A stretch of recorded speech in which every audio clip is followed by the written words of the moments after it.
welcome to the Plenty of Positivity podcast.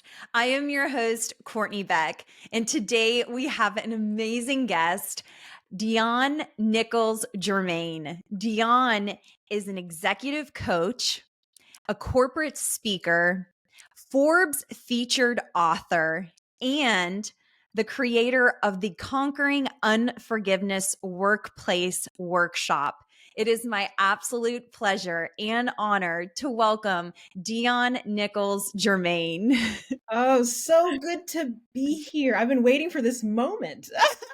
I am so excited for this, Dionne. I certainly have to tell our listeners and audience members too, just tuning in, the way that we both found each other. We were actually just talking about this right before the recording. But I truly believe things are sometimes just meant to be, like the whole idea that you bring with conquering forgiveness and also the positivity element. I'm like, I have to speak with her. You're light. You're literally shining light. So Dionne, if you don't mind just starting off with an introduction and a background of yourself.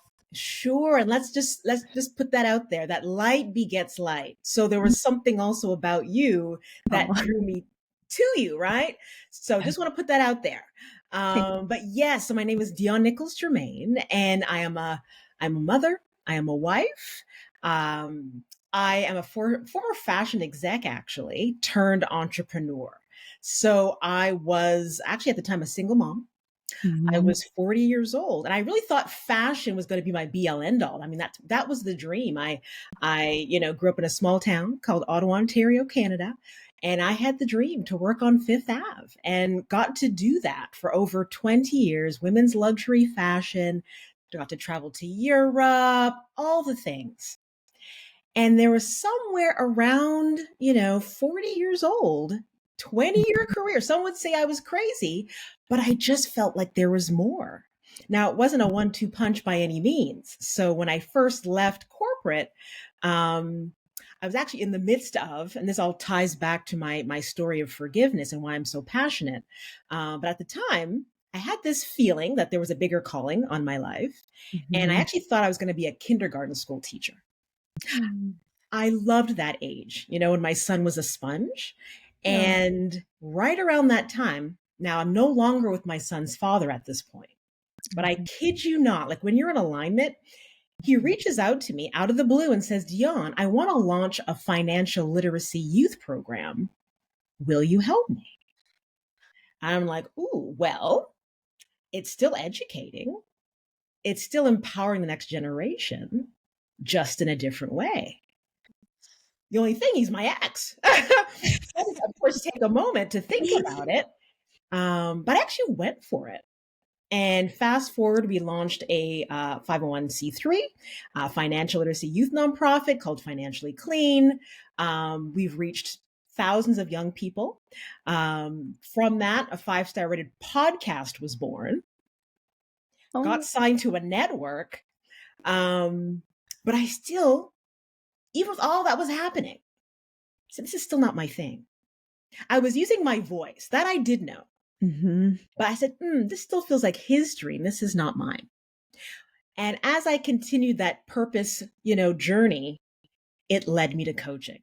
And actually, it was my husband who had just hired a coach. We were just dating at the time, but he would let me sit in on his sessions. Mhm. And I was like, oh, this is fascinating.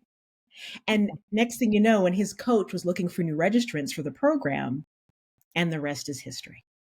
But you never could have told me that by me becoming a coach. Like I always knew I was going to work in the female empowerment space, female leadership, especially working mothers.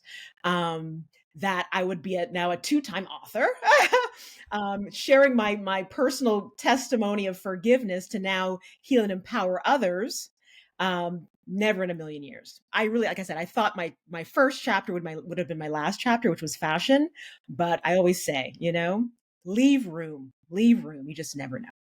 I mean, what an incredible story. That's why I love starting from the beginning because I mean, I could relate in some capacity as far as it for my life, it was never like, okay, I was going to do this and that's what it was going to be the rest of my life. Like I knew that there was going to be different chapters that were completely different.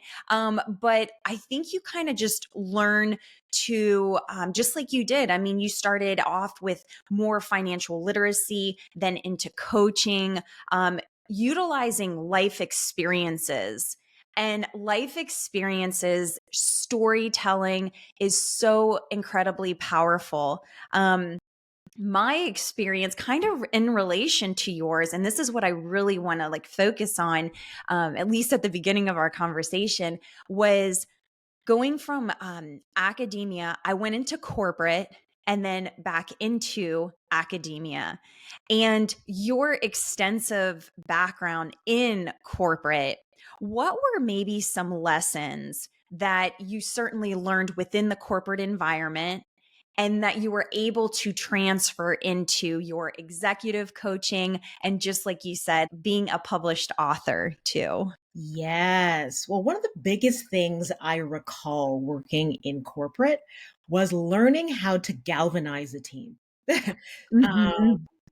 Working cross-functionally. How do you get people to buy in to the bigger overarching mission and vision? That was something, whether you work for a company or for yourself, is really how do you message it? How do you get people connected? Because once you can do that, you can do anything. You know what I mean? The level of loyalty and engagement that takes place, it's about something bigger than us. So that's something that I definitely took and transferred into my entrepreneurial journey. I also will say I realized that even while I was working in corporate, I always maintained this entrepreneurial mentality. So I was always very much so about solutions. Well, what can we do? Thinking outside the box, right? And then going back to, now you have to be really savvy in getting that buy-in. So you don't realize how much you are not only selling, because I was in the wholesale side of things. I was an account exec manager and eventually director of sales and working my way up. But you're also constantly branding and selling yourself, right? Or an idea, Hmm. right? So absolutely necessary when you get into the entrepreneurial game, because you are the brand, That right? is Yeah. so true. And I think the reason I always like to start with the foundation, and it seemed as if like corporate was the foundation, and then you ended up going, like you said, into other entrepreneurial like just the entrepreneurial journey in general. And so as you would move forward, why did you specifically choose to hone in on the power of forgiveness? I laugh because I didn't choose it, it chose me. Wow. I know no one just wakes up and says, you know what, I want to take on one of the hardest, most complicated topics, right? So, there's a story behind all of this. I'm a woman of faith. I just kept getting nudges, along the way that my story would really help some people. So the Sure. very thing that maybe you're hiding, maybe there was, maybe shame around not my 17-year relationship not working out, me being a single mom, Mhm. and why we actually broke up in the first place, for example. So, Mhm. as I mentioned, we were 17-year we were college sweethearts when we met, and both had big dreams. Both came from, our small town in Canada, him on Wall Street, me on, like I said, on Fifth Ave. And we did the thing, had the brownstone in Brooklyn. From the outside looking in, we were living the dream. Right. Unfortunately, he did step out on the relationship multiple times. Mhm. I mean, I really wanted our family to work.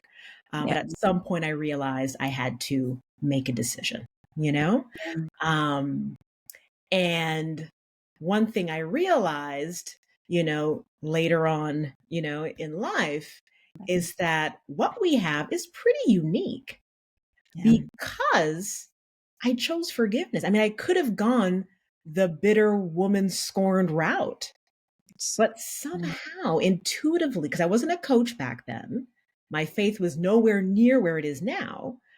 But somehow I knew for me to make room for my next chapter for the new, I was truly committed to my son's well-being, that he would know whether we were together or Mhm, not, mhm, that he had two parents that had his back, that loved him.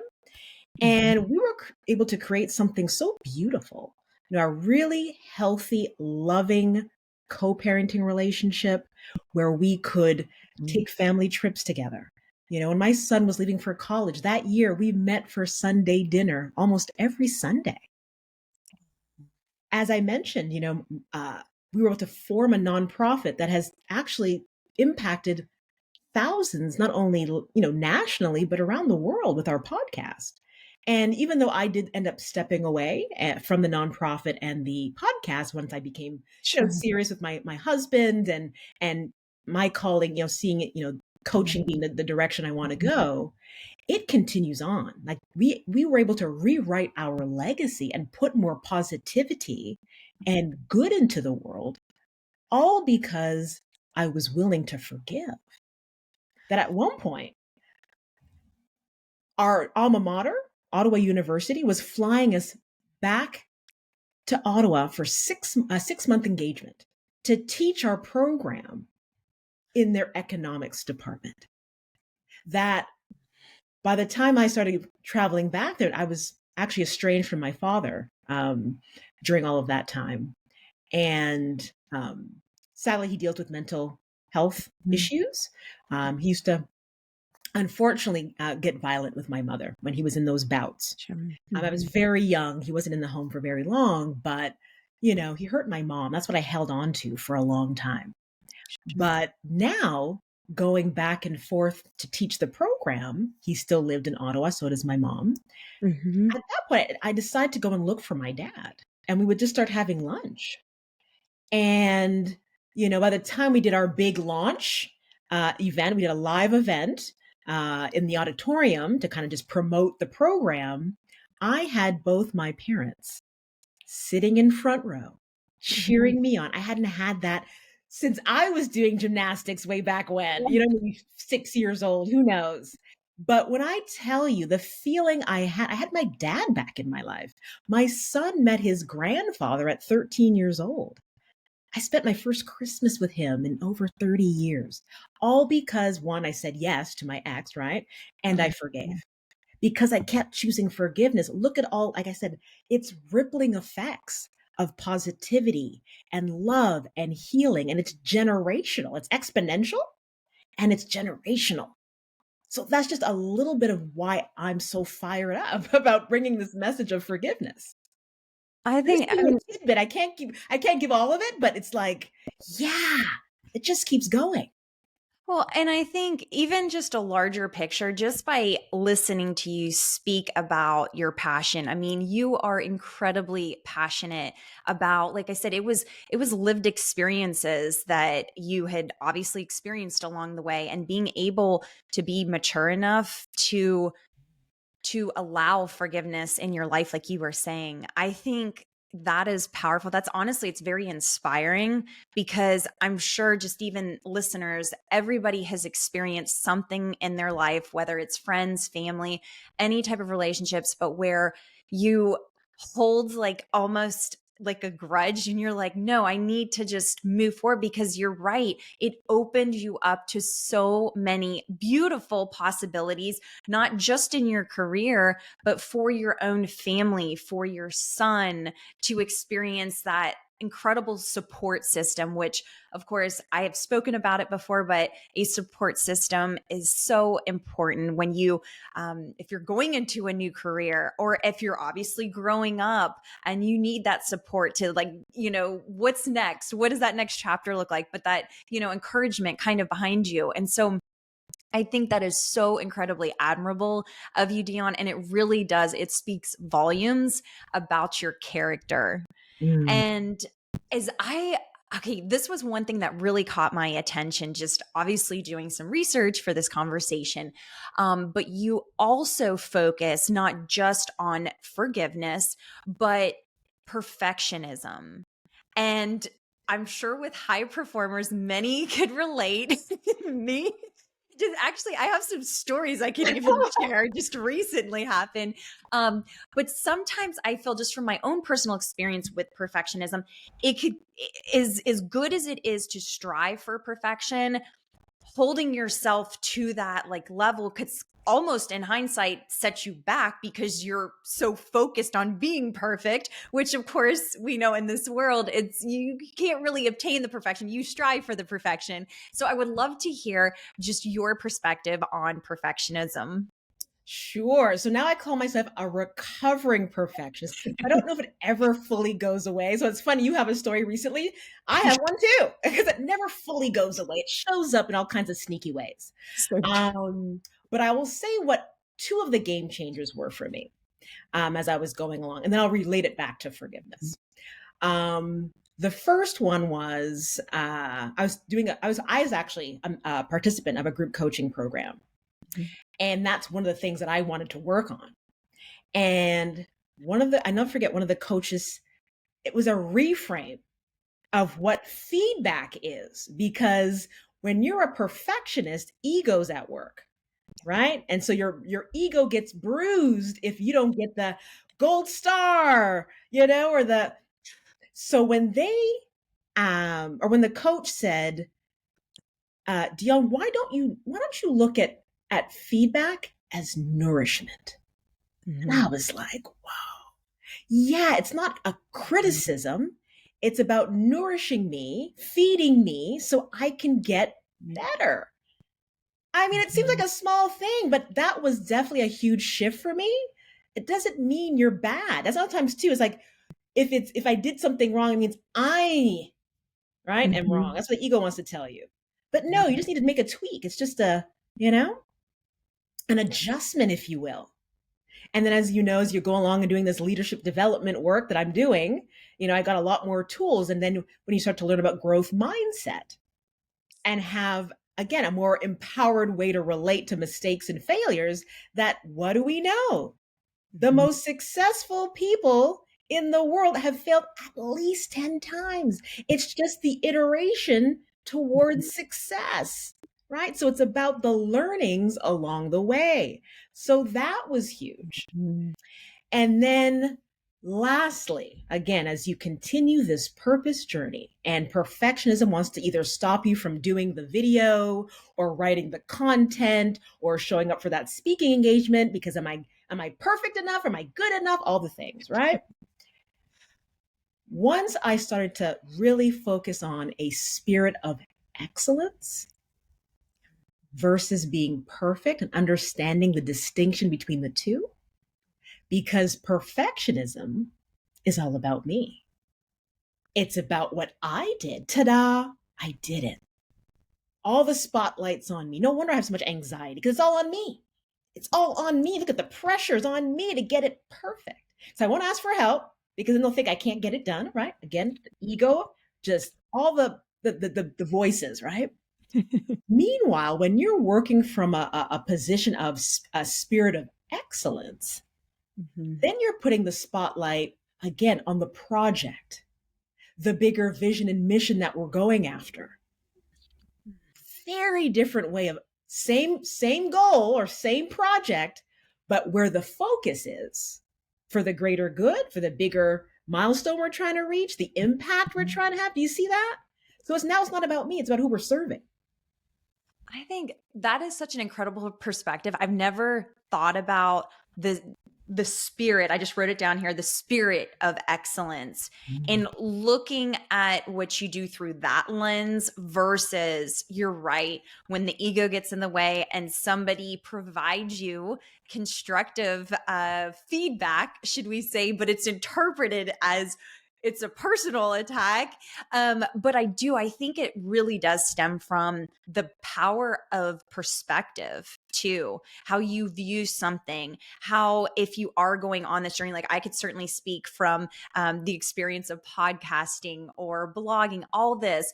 When you first start, this was where like even the perfectionism started to happen.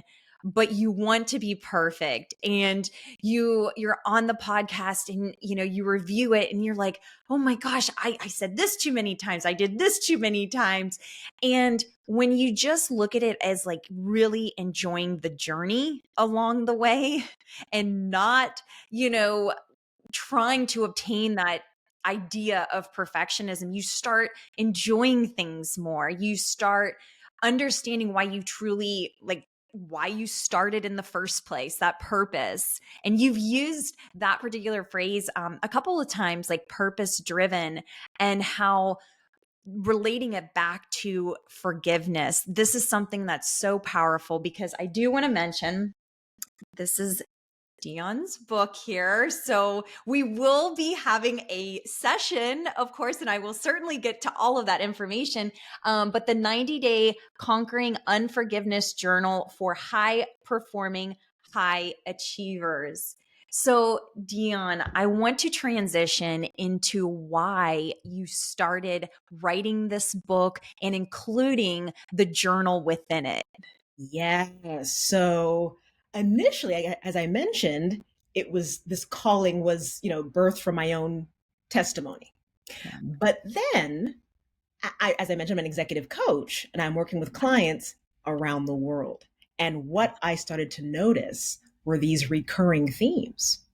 Didn't matter if it was Italy, UK, New Zealand. We're just really hard on ourselves as humans. Mhm. And so I realized, there's something here where there's men, a lot of women, but men too, Mhm. where we're not speaking up in a meeting Mhm. unless we're 155% right. Because if I'm wrong, I'm going to ruminate on it Mhm. for weeks on end. So how much is that company missing out on? How much gold are they missing out on? Because I need to be perfect. I need to be right every time, or I'm not going to share my ideas. So true. Or how about I'm not going to step out and take that stretch project unless, I'm perfectly qualified. Mhm. Or, you know what? I won't do that presentation that they've asked me to do. Or maybe I'll do it, but I'll get 99% great job. But that 1% constructive feedback, again, it takes me out for such a long, extended period of time. So productivity, creativity, innovation, team engagement, everything is either positively impacted when we are creating a forgiving culture and when we can be more forgiving of ourselves, right? And Mhm. everything is more negatively impacted when we don't. So people only think of forgiveness from a conflict resolution piece, Right. but actually it impacts, like I said, from a productivity and innovation standpoint. Forgiveness creates more emotionally intelligent leaders, because when you go through the process of forgiveness, as you said, it requires a level of maturity and Mhm. emotional intelligence. Because I may have not said this before, but the way I teach forgiveness is a tool of empowerment. That forgiveness is one of the highest forms of personal transformation. So who you become on the other side of forgiveness is unrecognizable. My life is unrecognizable because I keep choosing forgiveness. So forgiveness is so far reaching. So Mhm. I say forgiveness is good business. That's what I say. I think that's so fascinating, just like the journey that you just took us through with this idea that you're not only helping individuals, but you're also able to help organizations, the culture of organizations. Because you're right. I mean, I could remember when I was in corporate and you're at conferences, and yes, you're starting to develop friendships, obviously, as the years go on. But if you're fresh, the opportunity, at least for me, from my standpoint of raising my hand when I could, I never did because of, you're right. It was self-doubt, I think too, Mhm. but then it was also, you're right. Like, what if I'm wrong? And then, oh my gosh, everybody views me in this way for not even, and then on the flip side, it's like, I didn't even try. And so it holds you back. And another thing that popped into my mind was the idea of imposter syndrome. So, how does that kind of relate to forgiveness, and how could you overcome imposter syndrome? Sure. I'm glad you brought that up because that's also a very key point that I bring up in the book. And you'll see it all over my website, especially amongst women who have a much, I think it's 75% of female leaders experience imposter syndrome. Um, and one of the quickest ways to actually mitigate that is through self compassion, self forgiveness, um, growth mindset. It's a three-prong approach to handling mistakes and failures. You may be familiar with Dr. Carol Dweck's work, right? One is honoring the emotion, what happened, right? Processing, right? What we don't, what we resist persists. So allow yourself to process, but what happened was valid, it was real. Take time to process, and then what's the wisdom? What's the learning? Right? But it's honoring, having compassion for yourself. Of course I feel this way. I put all this work into this project and it didn't meet expectation. Of course, that's the self-compassion. Is honor what you feel. Mm-hmm. Okay, now you take time to process, however it is for you, whether that's going for a run, maybe you have a therapist, whatever you need to do, right, to process. Mm-hmm. And then what do I need to learn from this? And that's one of the quickest ways to build resilience. You become much more resilient as a leader when you can practice that level of self-compassion or self-forgiveness, which is, of course, then encompassed in that growth mindset approach. Wow. And that's something, as of recently, I try to be very cognizant with, is when certain experiences even happen, not necessarily even imposter syndrome when you're reflecting on that, but in general, why did this experience happen? And what am I supposed to learn from this? And a lot of the times, this is what I love. I love pulling together such like abstract ideas, but it's only when you stop and reflect. And you're right. I mean, the word resilience is so powerful. And the one thing that I feel even today, like we always want that instant gratification that you start something, you're going to be perfect the next day and you get that award the following day, right? But of course, the truth of the matter is that's not really how it works. And the focus on resilience, I'm so happy that you did bring that up. That is something between really focusing, number one, on what you want to accomplish, but then understanding that having that resilience to get to the end result, it is going to take time. It's going to take those going through those muddy waters, just like you were saying, overcoming those challenges.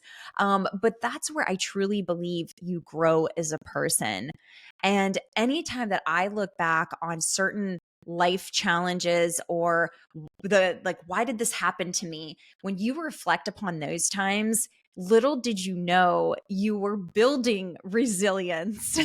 You were building up for that next, whatever it was to conquer. If it, was that next career position, or if it was in sport, getting to that next level. So I'm so incredibly happy you speak about resilience, because that is a word I'm very passionate about present day, and helping even others understand, like, it's not going to happen overnight, but it still could happen. It may take months, it may take years, but we're going to get there. So I wanted to speak about, because you did kind of speak about it with Carol Dweck, but it seemed kind of similar, at least. I don't think it's exact, but this idea of the dream framework.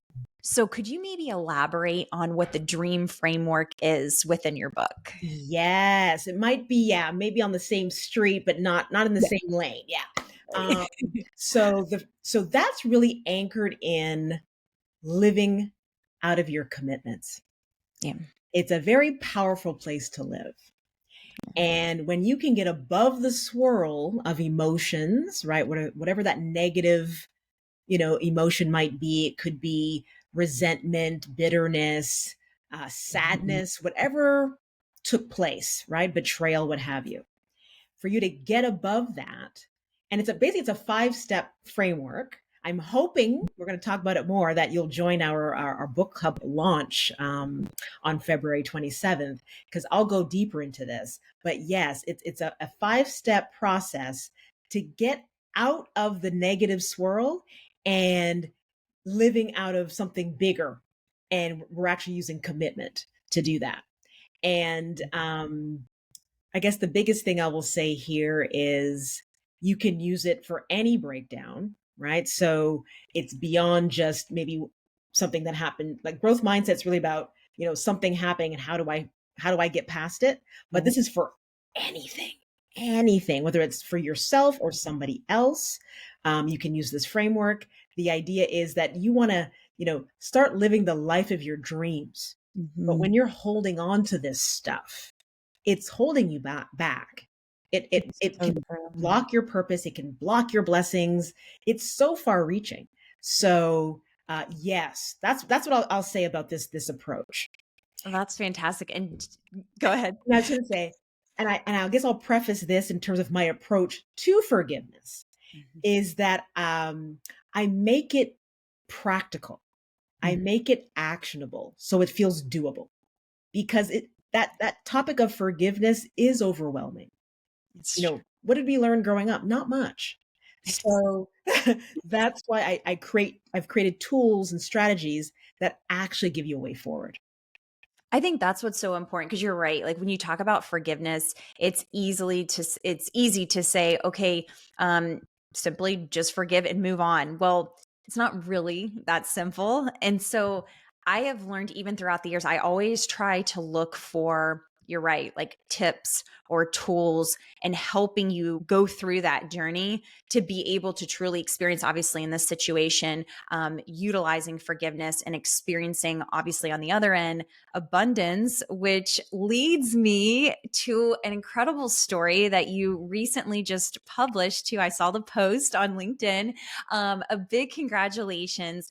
At 50 years old, you published this. At 50 years old, you are starting a modeling career. So if you could just please elaborate on the power of forgiveness and how that led you to such an incredible opportunity. I tell you, you cannot make this stuff up. But yes, there's so much science to show, energetically, right? Depending where you are vibrating, and so Mhm.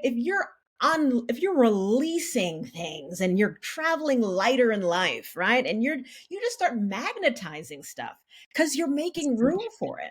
Like think about when you declutter your home, everything feels more expanded, and even your breath feels different, your mind feels clear. Same thing Mhm. when you keep clearing your heart, it Wow. makes room for you to allow more in, you know so I attest that modeling contract, you know partially to forgiveness. I believe, when you're walking around, more Mhm. peaceful, more joyful, right? More powerful. People pick up on that. I also believe forgiveness is one of the best natural self care remedies. It Uh, makes you look younger. Think about people who are walking around very heavy and bitter. Yeah, Yeah, it ages you. so true. Yeah. And something that you mentioned, I am all about energy. I am I feel there's so many times like you're right when you walk into a room even and it's either you almost feel I think the only way that I could explain it is a cloud over your head or something like it's kind of weighted versus you're right that light filling. I could certainly attest to the fact too like when I started plenty of positivity, it really was like it was a shot in the dark. Like it's not like things are guaranteed. It's not like there's a manual out there for like what's coming next. Who else are you going to meet? But I will say the people that I have met, you're right, just by being like open, being, I guess you could really say like lighthearted, you're open to things, you're open to meeting people. But there's been so many incredibly supportive people that have come into my life. And when you start surrounding, I think that's what's really important too in life, is surrounding yourself with people who are going to support you, to uplift you, because I think that also kind of plays a part into your perspective, obviously, on life. And your perspective, if we're talking about a career, it's going to affect how you maybe approach it too. So what an incredible story, though, to attach to, for like the power of forgiveness.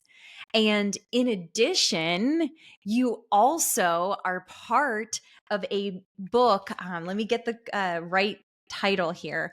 Threads of Wisdom, which, of course, this one is the second installment of Threads of Wisdom. And this one is titled Trailblazers.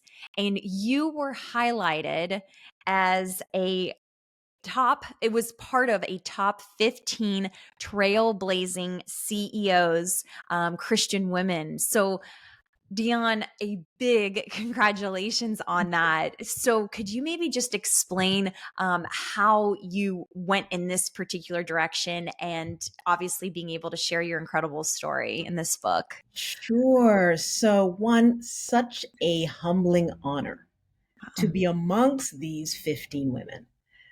You've got a former NASA executive, now has like a proprietary maternal health, like mobile maternal health um, technology that she can bring, maternal health care to areas that doesn't have good access. There's a woman her name is Crystal Parker. She has launched the first U.S. Christian Chamber of Commerce. I mean, come Wow. on. So yeah, to be amongst these women is truly humbling. And I am gonna just say, again, if I had taken a different route and never chose to forgive, I don't know if I'd be sitting here with you today. And I believe a lot of the opportunities that have come up is because I'm out here living, I'm freed up to be used for my purpose. And because of that, as you said, the people that I align with, the spaces that I'm in, Yeah. I might go in for one thing and come out with so much more. So when I met Caroline Mendez, who is the woman, the mastermind behind the Threads of Wisdom series, she is over 20 years. She worked in corporate forever, and then now really focused on Christian female leadership and finding ways to support, whether as an executive coach, now with the second book. And she sits on several boards. And I was meeting with an organization. It's a private CEO membership group for Christian female leaders. And I was actually in talks with them. And actually, the CEO is part of the book. I was in talks with them at one point, did not move forward, but I had to go through a vetting process. Sure. And actually, the company is called Tenfold, if anybody's interested, because there's not enough of these out there. I think it's the only one of its kind, specifically a group coaching program for Christian female CEOs. And I didn't move forward, but our interaction between Caroline and I was electric. And so when she decided to, pick her 15 trailblazers, she was so enamored by having this conversation and this kind of content programming, forgiveness in the workplace. She just had never heard of it before. She said, Dionne, I would love to include you in my book. So each woman has a chapter in the book, and each one so compelling. So yeah, again, when you start this journey, and I had declared that I wanted to create a global forgiveness movement. And of course, we can't do it all by ourselves. And if we know we're on purpose, we're going to need other people to help us do it. And so just by being a part of this book, other people that I'll never meet will get to know my story. And perhaps, if they need that message about forgiveness, they didn't even expect to get it in Threads of Wisdom, Trailblazers Part 2.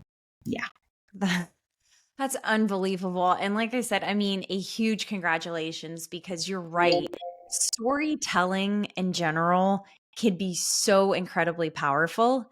And sometimes just listening to somebody's story, I could remember when you and I first met, like on a Zoom call, and just speaking about the power of forgiveness. Because what's interesting is when I first heard that, it seems like it would make sense, especially in a workplace and especially, of course, just in your individual, your personal life.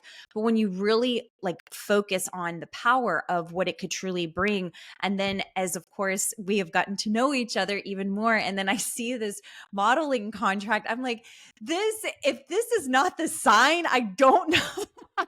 I don't know what is, because it really, it speaks to the what you were talking about, just having that sense of like lightheartedness, being open to things, and that you're not holding grudges any longer, and what truly could obviously be pulled into your life. But that is such a remarkable story, and it's so incredibly powerful. But like I said, congratulations on that book. And Thank I you. most certainly. And I wanted to move forward to speak about, you obviously, like you said, you are an executive coach, and you also do like corporate workshops too. So what is maybe one thing as you started executive coaching that you may have learned about others, just in a more broad sense, just to keep it open? Sure. I believe it's what I shared earlier. Yeah. Just how much imposter syndrome and self-doubt that is happening. These are Mhm. high performing people, but not realizing in the background they're having so much anxiety and so much self-doubt. So That's that's so the thing true. I've noticed that has kept coming up for me. And so when we're going through our executive coaching and learning about how to have courageous Mhm. conversations, learning how to apply these tools like growth mindset, and then start to see them flourishing, um, whether that's in promotion. That's one of the best feelings. I love that. Whether that's taking up space in a room, Mhm. that they wouldn't before. It seems like little things, but you just never know where it might lead because now you're getting out of your comfort zone. So I would say That's so true. that's what keeps coming up for me, is just the level of imposter syndrome that's taking place that's holding people back. Wow. Something that just came to my mind too was this idea of constant social comparison of Mm. I did not get that award. I need something to show my progression, if you will, of what I'm doing. So how does that, like, what type of advice could you provide individuals, like I said, if it is on social media or just even social comparison of friends? It seems it's, of course, it's natural. It's human nature to socially compare. But how would you recommend, just in a positive light, of being able to just focus particularly on your journey? But what would you say in response to that? Yes. So yes, that does come up, and that Yeah. tends to feed, right, the Mhm. imposter syndrome and doubt. Um, well, there's a couple of things. Some people just have to literally just get off. When you keep saying, "Oh, it hurts when I do this." Well, then don't do that, right? Yeah. So if it's too much for you to get on social media because it just puts you in a bad headspace, then maybe you just need to stay off it, because it's Right. not serving you, right? Okay, so So that's the extreme. Now, a big part of what I support my clients with is anytime we're externally focused, it never goes well. And that's the true. comparison, that's, need for validation, anytime we're looking outwards. So when we can get anchored Mhm. to and start going inwards, so what can we more rely on? Core values. Yes. Okay, so I didn't finish everything I want to do on my to-do list, Mm. but what are my core values? So my core values, maybe my first priority is family. And so even though I didn't get everything done, I can go to bed at night feeling still in integrity with my core values because I stopped working because I made space and time to go to my daughter's recital. Oh. So when you're making decisions from an inward that's a much more empowered place. That's such a good point because I've been thinking about this so much about those who struggle with that, like that sense of social comparison. But I wrote something literally on that about this idea of you have it within you to achieve what you want in life. You do not have to seek that sense of external validation, because even when you're going through a process, like if it's your, starting your own business or whatnot, um, trying to always wake up the next day in hopes that there is external validation, that's not what it's all about. You could certainly achieve things through channeling all that energy internally. And that's what kind of leads me to that other point that I spoke about, was like the two words that I'm really highlighting, it seems like this year. Maybe I'll call it my two words of 2025, but it's resilience and it's focus. Mhm. Because I feel like focusing today, we have so many distractions. In this case, in this context of what we're talking about, it's like you're trying to focus on other external validations, when in fact, if you channel that energy towards your goals, your short-term goals, your long-term goals, just think about the success that you could obtain within a shorter amount of time by not focusing on the external validation. So I'm so happy that you mentioned that. And the whole idea of core values, going back to those core values to kind of center you. Now, another concept that came to my mind, I would love for you to speak upon, but the power of gratitude too. Oh, another one of my favorite. I've been practicing gratitude since I graduated from university. I Mhm. had a dear friend of mine who gave me a journal. It was just a freehand journal. Okay. But it was just back in the day when Oprah had just started talking about this concept. So she labeled it gratitude journal. Wow. And I didn't know all the science behind it. I didn't know all the impacts, mind, body, soul, like all the benefits of Right. practicing forgiveness. I just did it because it made me feel good. Hmm. Lo and behold, during the pandemic, I ended up becoming an brand ambassador for a forgiveness journal.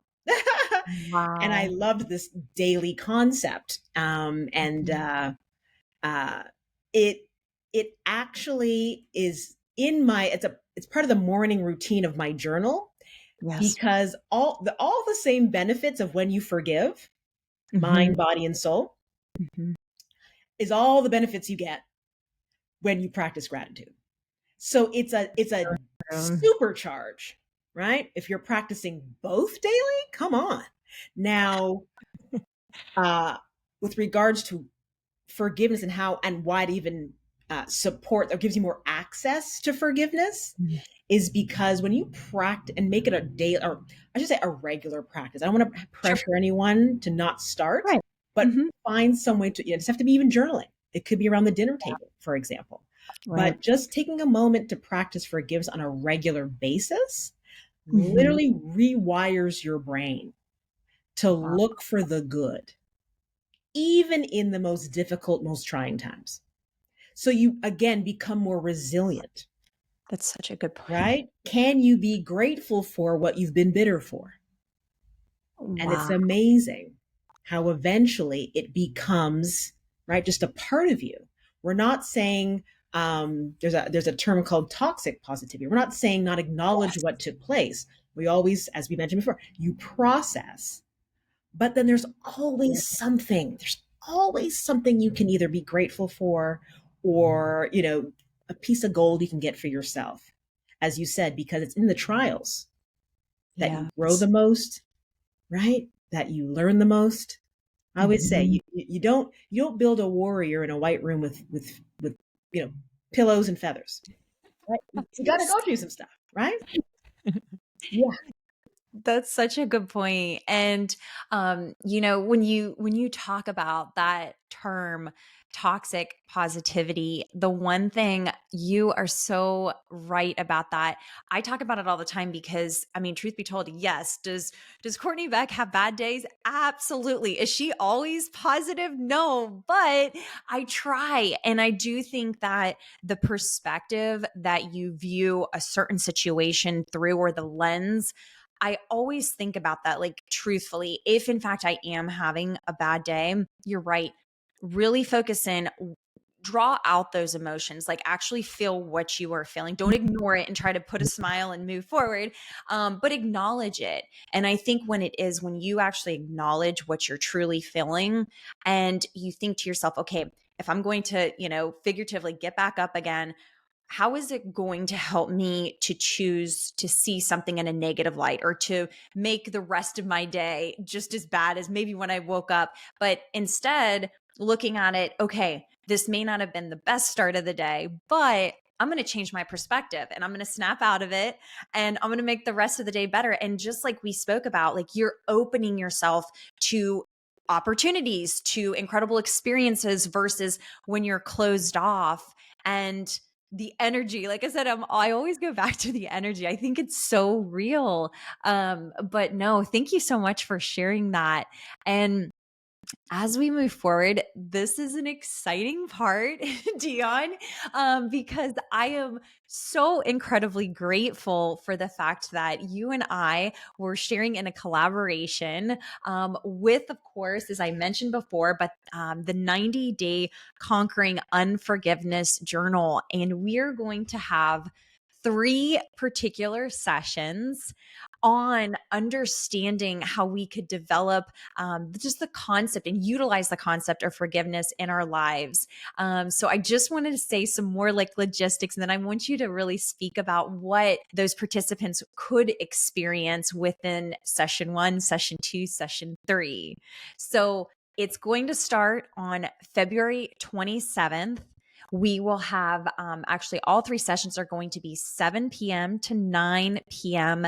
Eastern Standard Time Zone. Okay. The second one, so February 27th, March 27th, and April 24th. So, Dionne, could you please enlighten the listeners as to what they could actually experience in these sessions? Yeah. I'm just as excited as you are. I'm really looking forward to this. It's been a dream of mine to do a 90-day challenge, you know? So the beauty of this is that, so the idea is you're going to buy the journal, Hmm. right? But then you don't have to go it alone. Because Yeah. how many of us know we start out hot, and before you said we're going to start this thing and then fizzle out, right? So wouldn't it be nice to do it in community? That's Wouldn't it be nice to have real live coaching and support? So that's what we're going to be doing in this 3-part series as you're going through your 90 days with the journal. And you're going to be actually applying the tools that are already in the book. Um, what I know people love by the time they finish a series with me is yeah. that we really get to the root of, one, what gets in the way, Right. right? We debunk a lot of the myths, Hmm. that hold us back. You actually, like I said, get practical tips and tricks. Yeah. When people find out that there's more than one way to forgive. So So true. beyond the true meaning of it, right? Because a lot of people have sort of these, from what we've learned from our families, society, movies, even our faith, it can be a little complicated and messy. Sure. So doesn't mean the definition that I have is the be all end all, but Mhm. I will help you, really understand the true meaning of it. And Mhm. then by the time you leave there, you'll realize, ah, forgiveness is for me. If you take nothing from these 3 sessions, you're going to figure out that forgiveness is for you. So that's huge. And what I love, by the end, there'll be a focus on not only forgiving of others, but of ourselves. And how do we do Mhm. that? And also, we're going to get into the body, Yeah. because a lot of what we hold, in terms of our emotions, ends up in our body. So we're going to even get into some body work, right? And do some deeper healing with I believe I'm going to have a guest speaker for that one, a guest facilitator. But yes, so we can really have a holistic, experience by the time we finish the 3 sessions. I think what gets me so excited about it is the fact that we're drawing in an important concept, of course, with the power of forgiveness, but this idea of community, I am so incredibly passionate about building community. And you're right, like being able to go through 90 days with others around us, supporting, sharing maybe like their own stories. I think that's what really could help you or even encourage you to move forward in that more positive light. So I just wanted to add that because when I was thinking about like when we first started talking about this, I'm like, oh my gosh, like for Courtney's Corner Book Club, it could be all about community. And of course, like the power of forgiveness, as we have spoken about in this particular podcast. But truthfully, how powerful it is for one's life and to literally bring in so much opportunity for positivity to be drawn into your own life. So the connectedness, if you will, for the power of forgiveness and just positivity, I think literally aligned perfectly when we were first talking about this, even just speaking about like, hey, could we do a workshop? And like, the whole idea too was like having 3 sessions to really allow people to feel comfortable in these sessions and to build a positive community where they could feel, like I said, if it is sharing stories, but also to learn from your expertise, Dionne. Oh, it's win, win, win, win, win. I'm all for it. I am so excited for it. But we always want to end these podcasts with a positive, either piece of advice or a positive quote. Well, I'll say this. One of my favorites, I live by it. I think it's a great way to, again, access forgiveness. And that is Wayne Dyer's quote that when we change the way we look at things, Mhm. the things we look at change. Wow. Yeah. That is so powerful. And how could you maybe elaborate on how you utilize that particular quote and apply it to your own life? Sure. It's all about perspective, Yes. right? So I could either stay angry and just focus on what that person did to me because they're so bad and wrong. Hmm. Or could I take a step back and maybe I didn't realize, by maybe having more of a conversation with them Hmm. that they now share with me that I just got fired. And so Yeah. that's why I was a little abrupt or short with you at that moment. Or why I just breezed by you and cut in line at the Walmart. I don't know. I'm just making Yeah. things up. But when you can slow down Right. and shift your perspective, instead of staying angry now with this person, you can have Right. some empathy. That's Right? so 'Cause we have been incredibly through that. powerful. Yeah. Yeah. Wow. Well, thank you so much for sharing that quote. And I just have to let our listeners know that Dionne has helped me personally, just as I've been building plenty of positivity through, like I said, if it is Zoom calls and pulling together this collaboration. But she has helped me tremendously. She has helped on the back end. Not many people would know this, so that's why I'm sharing this. But even to like set up newsletters, like administrative kind of stuff, I guess you could say behind the scenes, understanding how to utilize social media in an appropriate and proper way. And then just ultimately the support. And I just wanted to certainly say that to the listeners to demonstrate what true character you do possess, Dionne. You were very supportive, very helpful. And obviously, we're going to experience all your knowledge and the power of forgiveness. But I just really wanted to highlight like the person you are as we like go through this whole process and how I've obviously been able to get to know you. So so looking forward to these sessions and just, collaborating through these like next 90 days, a little bit, I guess, more, leading up to February 27th. But thank you so much for being on the podcast, Dionne. Oh, thank you for having me. Thank you for this platform and what you're doing to just spread more positivity and light. We need it now more than ever. Oh, And just as much as you say I've given to you, I've been just as blessed, by all of your level of commitment, just your vision. It's infectious. So I just want to say, you know, appreciate you. Appreciate you. thank you so much, Dionne.